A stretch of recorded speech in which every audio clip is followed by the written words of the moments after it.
Hare Krishna.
Thank you. Thank you for giving me this opportunity. Thank you for everything. And taking blessing of Prabhupada and Radha so that right words come at the right time. If I make any mistakes, please forgive me.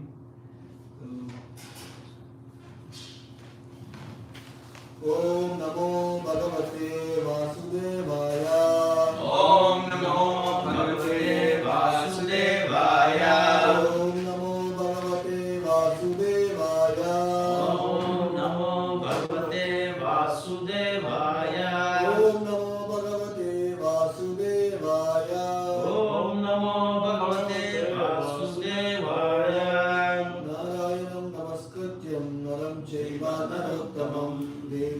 Saraswatim Vyasam Tato Jayam Udirahe Nasta Prayeshu Bhadreshu Nityam Bhagavata Sevaya Bhagavati Uttam Shloke Bhaktir Bhavati Naistiki Om Ajnanatimirandasya Jnananjana Shalakaya Yakshurumiliyena Tasmai Shri Gurave Namaha.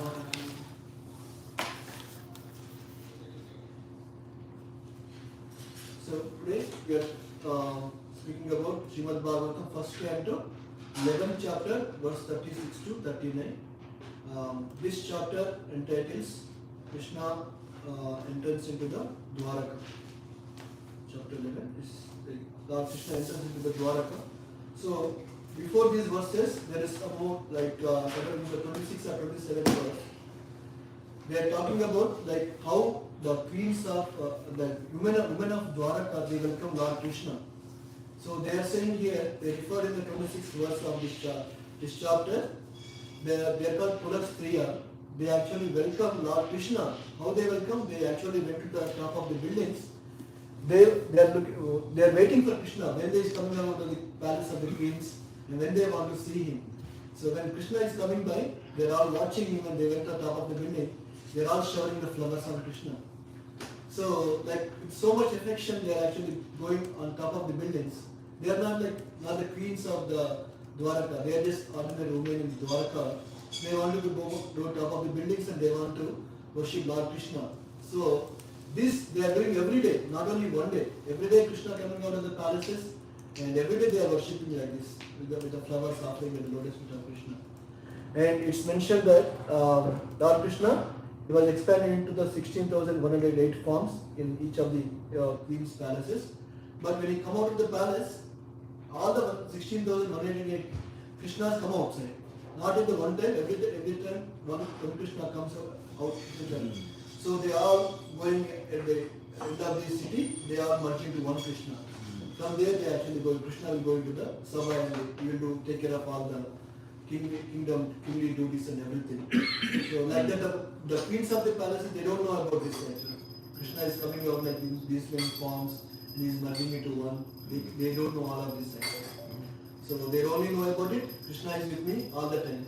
So, but Krishna is present in all the palaces at the same time. So it is related to this verse, in the 11:35, it's mentioned that Krishna appeared in this planet by his own internal potency. So it's not like somebody else actually created Krishna. He only comes out of his own will, he came into this world actually. So he enjoyed himself actually. So here they mention there is enjoyed means Reme in the verse 11:35. It's mentioned that Sayesha Naralokesmi Avatirna Samayaya Reme Sri Ratna Kutasto Bhagavan Prakrito Yata.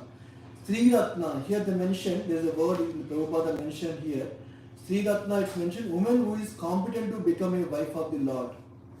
So in this world, like we all know, like there are 400,000 women species are there actually. Right? Out of this, there are women actually, there are different categories of women. Out of this, there are Sri Ratna, like they are very, very elevated women actually. They become actually the wives of Lord Krishna here. They are very, very competent actually to become wife of the Lord. So there are different kinds of women, like women of this world, women of Dwaraka, women of Madhura, women of Vrindavana. Like there are categories of women. So out of this, these are called Sri Ratna actually. So they are very, very competent women. So it says that, so how they attain this, how they become like the wives of the Krishna? Because they perform so many sacrifices.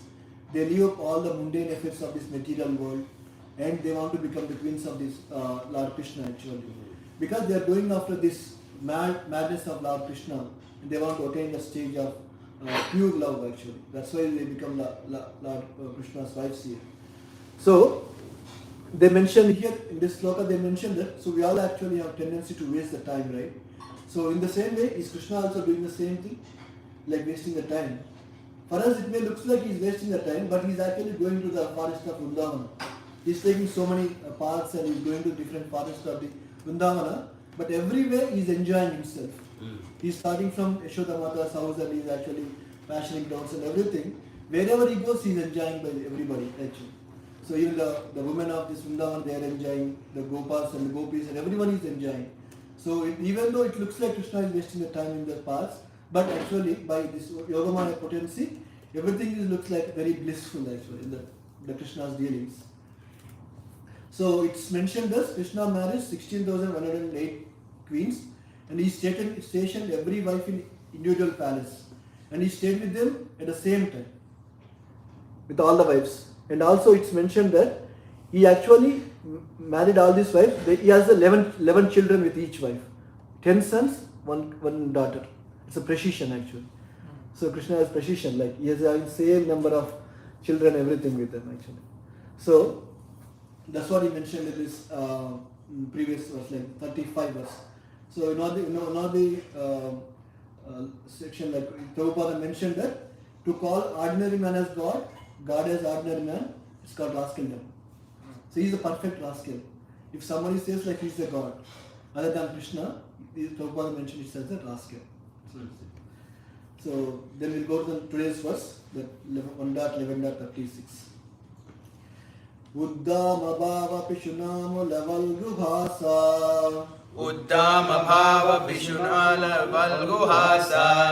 Vridavaloka niyato madano piyasam. Vridavaloka nihato madano piyasam. Sammuya chapa majaha pramadottamasta. Sammuya chapa majatat pramodotamasta. Yasyendriyam vimatitum kuhakaina sheku. Yasyendriyam vimatitum kuhakaina sheku. Uddama bhava pishunama lavalguhasa. Uddama bhava pishunama lavalguhasa. Vridavaloka nihato madano piyasa. Vridavaloka nihato madano piyasam. Sammuya chapa majahat pramadottamasta. Sammuya chapa majahat pramadottamasta. Yasrendriyam vimatitum kuhakerna sheku. Yashendriyam vimatitum kuhakerna sheku.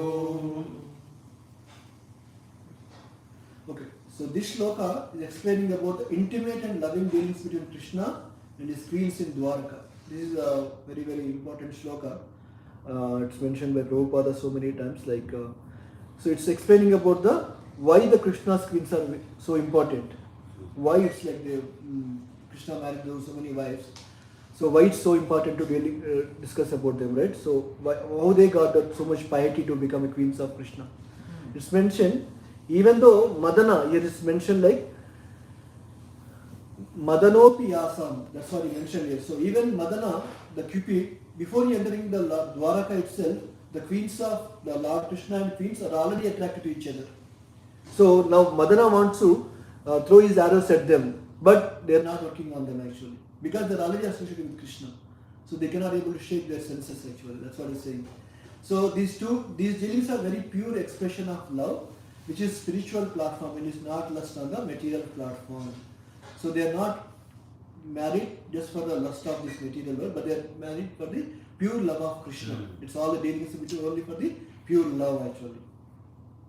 So if you go to the translation, the word by word meaning of here actually,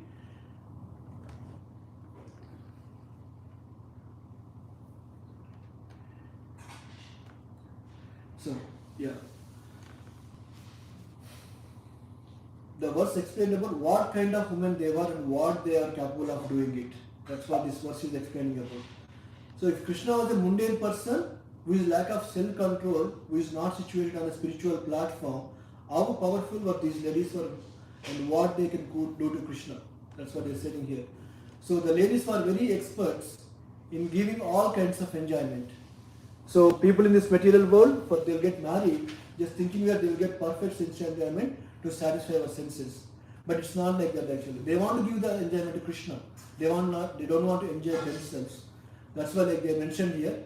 So in this world they mentioned as marriage is called fixing. Because we go and we saw a woman or a girl and we'll just think about something and we look at the beauty and everything. Based on that we actually go in this world. But here they mentioned they want to give the enjoyment for Lord Krishna. They don't want to enjoy for themselves. So Uddama Bhava Pishnamala. It's mentioned about the mood of the Lord always in the grave. How the Valguhasa, that means the smiles, the Kuhakaina Sheku means the smiles of these queens, they are not disturbing Lord Krishna at all. Even though the queens are very beautiful, they are giving so much of joy to Krishna, but the sense of Krishna, they are not at all agitating by these queens actually. So Prabhupada mentioned about here, Amala Valguhasa. This word is like there are smiles in this world, right? So people will be having different kind of smiles here. Some will be like uncontrolled, some smiles will be annoying. Sometimes if you look at that actually. So but the laugh in this world is, it's not Amala because it's not pure for two reasons. Why? Because it's mentioned that it does not necessarily very attractive to the other persons. Sometimes people may be smiling, but other people may not like it. The people smiling, whatever they are doing it, right? Some people like, ha ha ha ha. Some people like that, smile like that, but people do not like that. That is one of the reasons, which is not attractive to other persons in this world. The second reason they mentioned that it is not coming from the desire to serve the other person. It is not coming just like for the name's sake, like they will smile like that. But it's not coming to like to satisfy others or to actually to satisfy the senses. That is the reason the smile in this world is not Amala. But the smiles of these queens are like not like that. It is not in that platform actually. They also are, the smiles are very, very attractive actually. But even though the smiles are very attractive, right? So even they mention one more line here in this shloka. That is like Vrida Loka. Vrida Loka means they are looking at the corner of the eyes. The queens are looking at the corner of the eyes to actually make Krishna fall onto them. But Krishna is not actually following onto them. So in this purport, like in Nectar of Devotion, Prabhupada mentioned about kind of smiles also. In Nectar of Devotion, verse 45, Prabhupada mentioned about there are 6 classes of smiling mentioned in this world. They are like Smita, Asita, Vihasita, and the other one is Avahasita, Apahasita, and Atihasita. There are 6 kinds of smiles in this world. So these are the on top of it there are 2 divisions. One is the major division, one is the minor division. Under major division, Smita, Asita, and Vihasita will come. In minor division will be Avahasita, Apahasita, Atihasita will come here. So if you look at this, these women are looking at the corner of the eyes, and any of them like Madana or Amadana. See here they mentioned about 2 things in this verse. One is about Madana. Madana opposite will be Amadana. Amadana will be Lord Shiva, will refer it as Amadana actually. So here they mentioned that Prabhupada translated this word as a Madana, Cupid or Amadana, the greatly tolerant Shiva. We all know that there is a pastime to this actually. When Lord Mother Cupid, he wanted to throw the arrows at Lord Shiva, but Lord Shiva was not agitated by it actually. By his third eye, he actually bound the Cupid actually. So that's why he mentioned this Madana, Amadana actually. Shiva is not one who is attracted to the Cupid's arrows. That's what he mentioned here. Samhita Chapam Hajha. So they will give up their bow in frustration, being bowered by the charm, and they were called Pramadaha, one who intoxicates or maddens. It's mentioned that there are 3 kinds of women: Pramada, Pramadottara, Pramadottama. These queens of this Vrindavan are Dwaraka, Pramadottamas. They are highest of all of the queens. If their beauty is spotless, so nobody can beat them actually. That's how the beauty will of this Dwaraka queens will be. So even if they look at somebody, even Madana itself actually is giving up his bow in frustration by looking at their beauty. That's so much beautiful they are actually, the queens of Dwaraka. That's what he mentioned. Sammuya Chapam Ajaha. That means Madana will easily give up the bow in the utter frustration. And Uttama means they are high grade. There's nobody else in this world actually like that. These queens of Dwaraka are very, very high grade. And to such ladies, Eshendriyan Vihamutu Kuhakairna Sheku. So we talked about the qualities of Dwaraka queens. Now at the end, this verse is saying about Eshendriyan Vimatitum Kuhakairna Sheku. They could not agitate the senses of the Lord. That's how the powerful Lord will be. right? So they are so beautiful. Their smiles are very charming. There's they look at it corner of the eyes. The Madana will give up his bow and give it in the frustration, right? So, but Shri Krishna is actually not agitated by all these looks or glances or anything like that, because Krishna is a supreme personality of Godhead. And it's mentioned that Krishna came in this world by his internal potency, and the queens of the Dwaraka, they also came in this world by the Krishna's internal potency only. If you look at that, and so they want to give the enjoyment to Krishna. They don't want anything back from him. That's what like. So in this, there is a nice. I'm reading a nice purport actually from Krishna book. The same way, how the queens of Dwaraka they actually addressed about Krishna. They are inquiring about Krishna.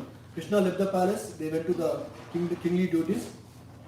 Now, one of the queen actually addressing the swan. She's asking the swan about Krishna, saying, "My dear swan, please come here. Come here. You are welcome. Please sit down and take some milk. My dear swan, can you tell me if you have any message from Shyamasundara? I take you to be a messenger from him. If you have any such news, please tell me. Our Shyamasundara is always very independent. He never comes under the control of anyone. We have all failed to control him. And therefore we ask you, is he keeping himself well? I may inform you that Shyamasundara is very fickle. His friendship is always temporary. It breaks down even by slight agitation. But would you kindly explain why he is so unkind to me? Formerly he said that I alone am his dearest wife. Does he remember this assurance? Krishna is saying like earlier, you are my dearmost wife. He is saying the same thing to all the 16,185. So one of the queen is asking to swan actually. Anyway, you are welcome. Please sit down. But I cannot accept your entreaty to go to Shyamasundara. When he does not care for me, why should I be mad after him? I am very sorry to let you know that you have to become the messenger of poor-hearted soul. So this way, the queens of Dwarka, they are asking the swan also about Lord Krishna's whereabouts, where he is actually really loving me or not, and all of these things. So it's mentioned as like, so there's a now we can consider these queens of Dwarka as the pure devotees of the Lord, right? So what is the test that, how do we know like we have become a pure devotee? It's just a question like, how do you know like when we become a pure devotee? Who will certify, like the Guru or like the Radha Krishna or somebody? How do you know like we are a pure devotee of the Lord?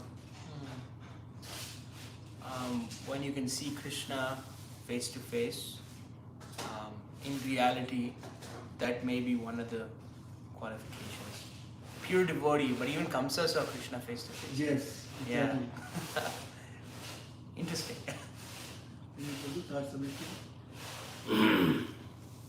So you're asking like how do you know we are pure devotee of the Lord? how we are already, or we are becoming? How we are How become, does one know? What is the litmus test? How do you my, become? my thought on this would be like, if the material attractions keep going down with your spiritual practice, then at least that's one of the criteria by which you can say.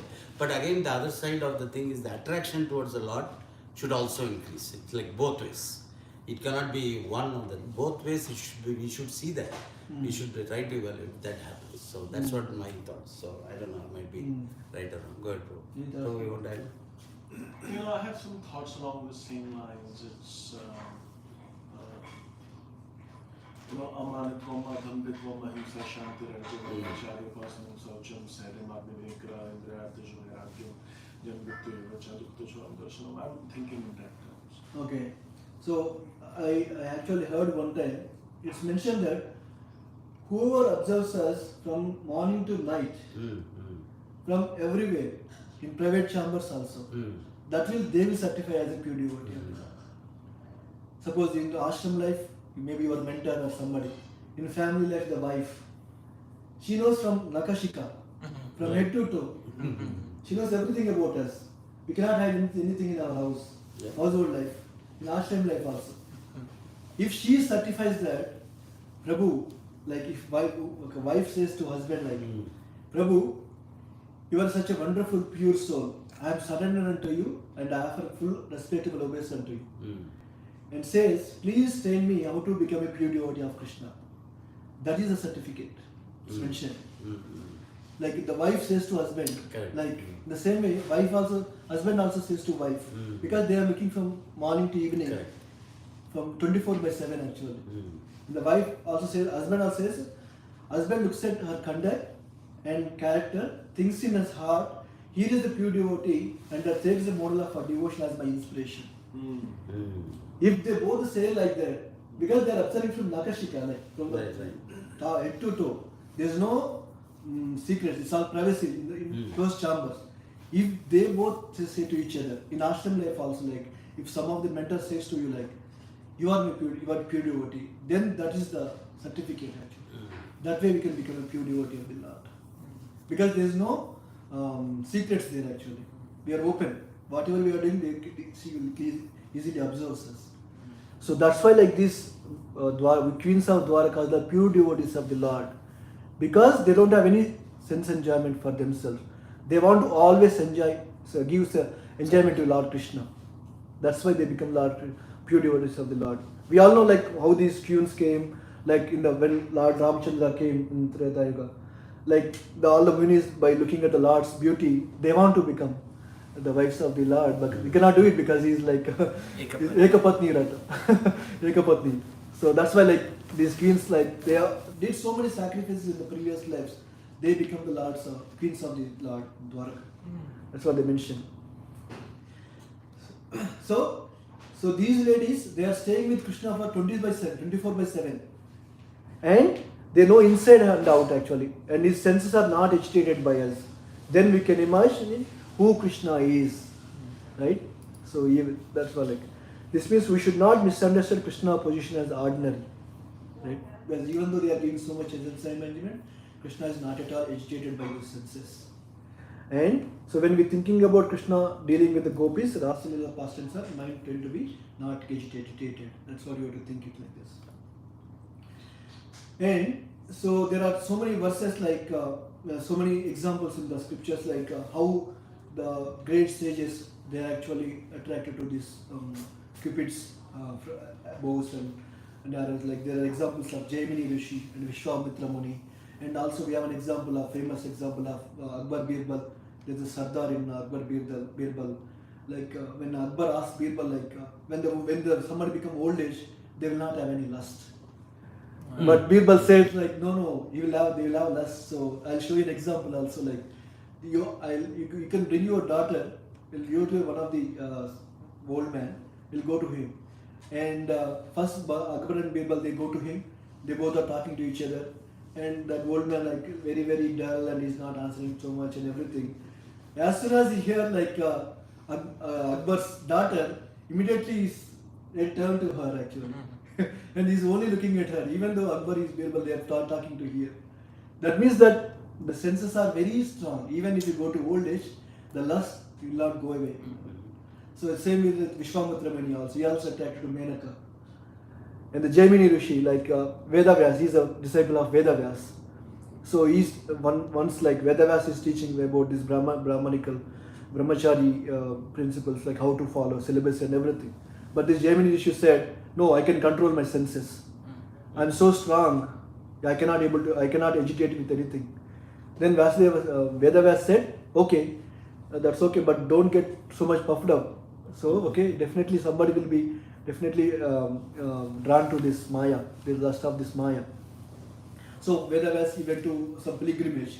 One day, like this Jaimini Rishi walking on the path, and he saw a lady on the side of the road. It's raining. She was completely wet, and he saw the lady, and he asked her like, I think you are alone here, like why can't you come to my ashram? And she said like, I think seems like you are a brahmachari. I don't want to come to your ashram because you will be agitated by that. But that's okay because my senses are so strong. I'm very very perfect. You can come to my ashram. Then he invited her into ashram. So she came here and she went inside the ashram. She slept inside the ashram. Jaimini was outside. And slowly starts to keep on changing in his mind. And he feels like outside he's sleeping. He feels like he was a little bit cold and never shivering. So he wanted to go inside actually. So he knocked the door and he went inside. He said like outside is a little bit cool, I just want to come inside. Oh. She said okay. She said welcome him. And okay, and then the lady sleep on the far from Jaimini Rishi. And Jaimini Rishi said, and he starts to keep on going inside actually. And he don't have a blanket on any of his. So slowly he want to take a blanket. Slowly he's going towards her. Actually. And finally she went to her. He went to her and she slowly want to grab the blanket from her. Immediately she woke up and she said, "You are a Brahmana. Like I don't want to do like this actually. Like, but slowly attracted. That time that lady become Vedas. Oh, Krishna. So he wanted to test his disciple. He came in the form of the lady. Then he proved that. So you see that your senses are not at all strong. So anybody can attract to the lust of this. So that's how like the lust will be always very. So this means like even how much austerities or how many are doing it, unless until we control our senses, we cannot actually go towards Lord actually. But opposite to this, there are pure devotees of the Lord. They completely run away Maya from them. We can take the example of Haridas Thakur. So Maya came to him and she wanted to agitate Haridas Thakur. Haridas Thakur, we all know the example of it, how he actually asked her to wait, and finally she took the shelter of Hare Krishna Mahamantra. Right. And also like I heard like even Rama, who is that? Tukaram Maharaj. Tukaram Maharaj also says like that. She want to come and agitate Tukaram Maharaj. But Tukaram Maharaj said, are you okay? Your senses are okay? So I have something else to give it to you. This way you can purify your senses. You want to counteract to that Maya itself. Like. So there is one more example, a famous example of Kulashekara. King Kulashekara, there is one verse actually in this like 22 in Mukunda Mala Stotra, verse 22. It says, I want you to recite here. Madana parihara sthitin madiye manasi mukunda padara vindadamni haranayana krishanuna krishosi smarasina chakra prakaramam murare. This is too terrific actually. He is giving literally a warning to Cupid in this verse. Kulashekara Maharaj. It says, Kulashekara is saying, Madana, O Cupid, parihara sthitam madiye. Give up your residence in my heart.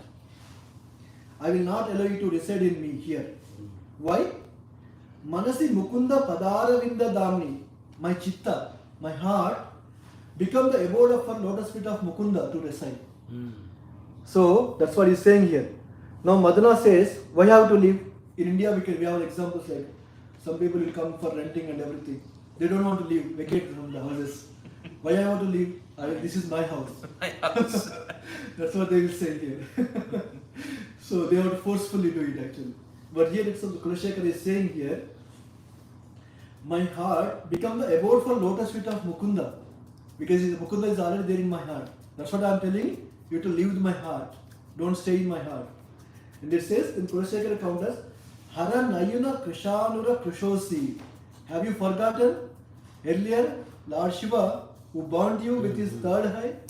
Did you forget that incident? Hara Nayana. Hara means Shiva here. Hara Nayana Krishanura Krishosi. Because with his eyes he burned you. Do you forget that one? And also it means it made you turn into ashes by simply looking at glass on his third eye.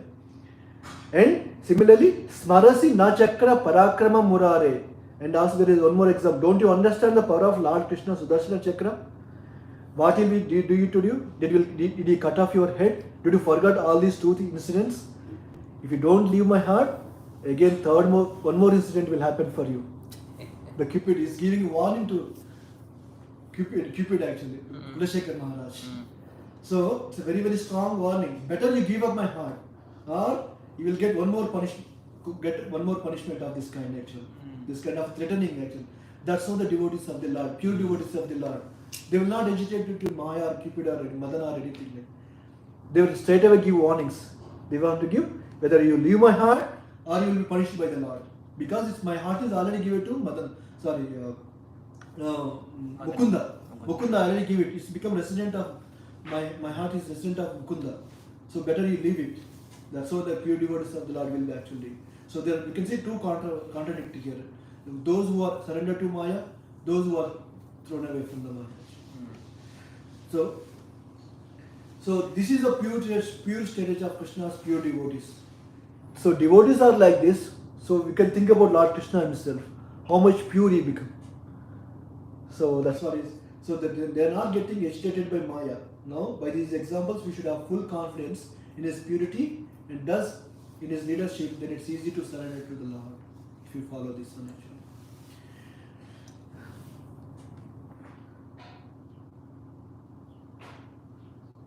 So, think about Krishna's wife actually. Just think of his wives whose hands he have accepted. How they must have undergone vows, baths, fire sacrifices, and perfect worship of the Lord of the universe to constantly release now the nectar from his lips. The damsels of Rajabhumi would often faint just by expecting such favors. That's what they are talking about Krishna's work. So then you can move on to the next shloka. 37. Tamayam manyate loko Tamayam manyate loko iya sangam api sanginam Iya sangam api sanginam atmaupamyena manujam Atmaupamyena manujam viprinvijam yato buddha Vyaprinvanam yato buddha Tamayam manyate loko Tamayam manyate loko Ayya sangam api sanginam Iya sangam api sanginam Atmaupamyena manujam Atmaupamyena manujam Vyaprinvanam yato buddhaha Vyaprinvanam yato buddha. So this shloka is talking about the translation. The common materialistic conditioned souls speculate that the Lord is one of them. Out of their ignorance, they think that Lord is affected by matter, although he is unattached.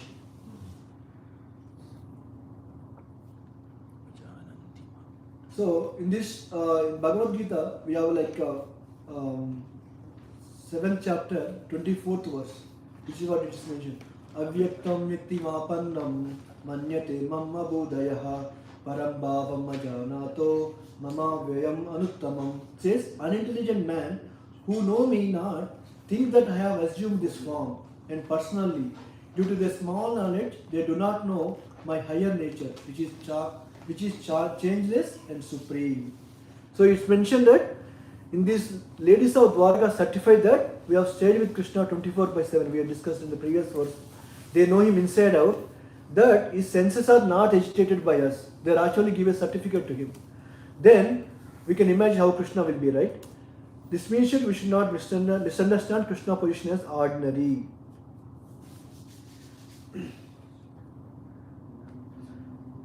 So if you read this purport here, the word Abhuta is significant here. Due to ignorance only, the foolish mundane wranglers misunderstand the Supreme Lord and spread their foolish imaginations amongst innocent persons of propaganda.